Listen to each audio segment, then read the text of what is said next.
we are going to unlock the cognitive capacities of hundreds of millions of individuals that we've never had access to before. And it's sort of one of those things where I always get goosebumps when I talk about it, but when I think about assistive communication and what people have been able to unlock, like the NFT cat picture, and I mean, it really is an enormous amount of cognitive capacity in the world that's been limited. And imagine if, I'm just like looking forward to, we have on cognition, one of the companies we funded, we have a Brainiacs Council where we actually have individuals who have cerebral palsy and other motor disorders as part of the voices and stories that are told. And they're DJing with the headset on, right? And they're, I just want them to be like CEOs of major companies, right? And really have that breakthrough. And I think that's one of the things that unlocking the cognitive capacity of individuals does. It unlocks creativity, it unlocks intellect, it unlocks leadership,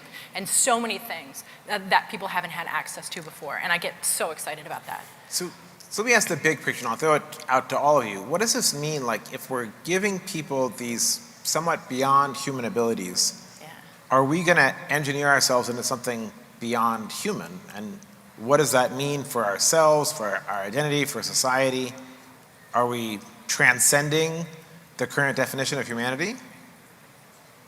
I love it when you leave the most difficult question for last, Matt. Well, we've got only 3 minutes. Please explain in 3 minutes. I think we can look at other technology trends to get a sense of like how this could go. Like, for instance, I wanted to go to Blue Bottle Coffee. It's about a block away from here, and I walked around the Marriott like 5 times because I tried to use my own sense of direction. Like, I've lost. I have already uploaded. It does atrophy the more you use it. Yeah, I have already uploaded navigation into my cell phone. So, like, yeah, I mean, we'll see certain things that we end up, pushing, I think, over time, whether it's a BCI or any other like expanding kind of cognitive enhancement tool.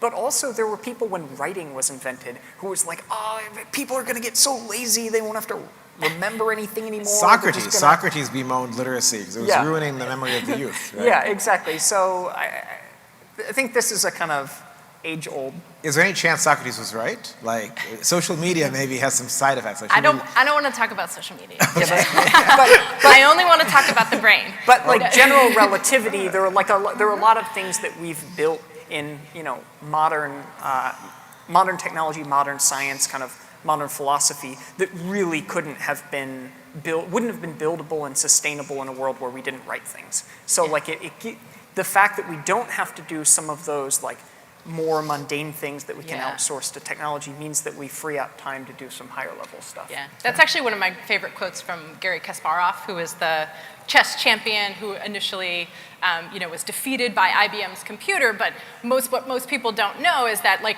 the next year and a few years after that, he actually teamed up. So he made these teams of folks who were playing with the AI systems, the computers and the humans, and it turns out that humans and computers together beat the AI, right? And so the idea of like this centaur, the half man, half whatever.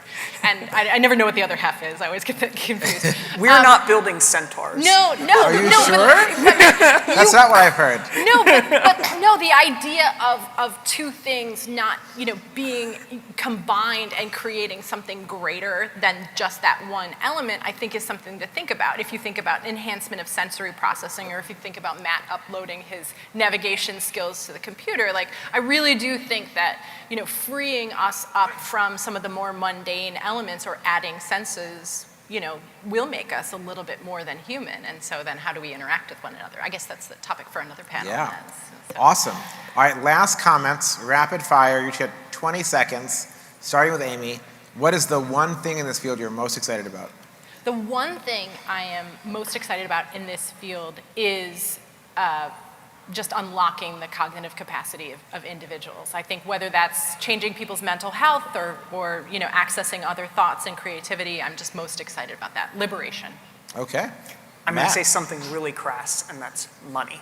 Because for 20 years, there has just been this backlog of amazing technology, amazing science, and it's kind of fumbled on the goal line. Like, we haven't been able to get big commercial applications of BCI. We haven't had big wins. And right now, like, we see, venture pouring into this area. It was over, $500 million invested last year. It's going to be more this year. I know at least 3 companies that are raising $100 million plus rounds, and that's where you can start doing real engineering, real products, and so it's pretty exciting. Yeah. Okay, Taryn, last word. I am so excited about the opportunities that we have to defy limitations across the board with these devices. I think we all know what it's like to have been touched with mental illness or have someone in your life who is touched with mental illness. And if I could just have my brain on its best day all the time, I would feel more human than any other version of myself. And so for that, I'm very excited. Fantastic. Okay, give it up, everybody, for Amy Cruz, Matt Engel, and Taryn Southern.